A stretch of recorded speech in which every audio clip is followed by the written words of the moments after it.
আসসালামু আলাইকুম সম্মানিত দর্শক, আপনারা দেখছেন এই সেই ডিমের চর। বাংলাদেশের দক্ষিণে অর্থাৎ সুন্দরবনের দক্ষিণ দক্ষিণ পূর্ব প্রান্তে এই ডিমের চরটি অবস্থিত, যেখানে আমরা এসেছি এবং এটাও সমুদ্র সৈকত, একদম সমুদ্রের তীর ঘেঁষেই এই চরটি রয়েছে। আপনারা জানেন এই চরটির নাম ডিমের চর কেন হয়েছে? কারণ হলো কুমির তার প্রজনন মৌসুমে এই চরটিতে এসে এক সময়ে ডিম পারত, তা দিত বাচ্চা ফুটানোর জন্য, যার কারণে এই ডিমের চরটির নামকরণ করা হয়েছে ডিমের চর।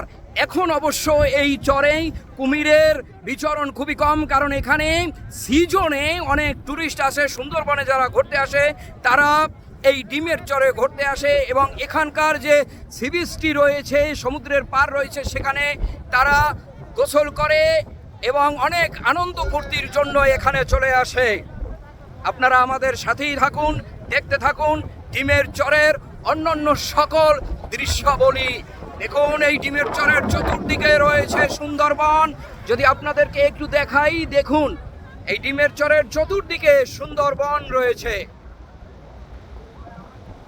আপনাদেরকে যদি দেখুন, ঈদের ছুটিতে হাজার হাজার পর্যটক তারা এই ডিমের চরে ঘুরতে এসেছেন, বেড়াতে এসেছেন। এই দেখুন দেখুন হাজার হাজার দর্শক এই বিভিন্ন লঞ্চে করে তারা এই সুন্দরবনে এসে ডিমের চরে এখন অবস্থান করছে।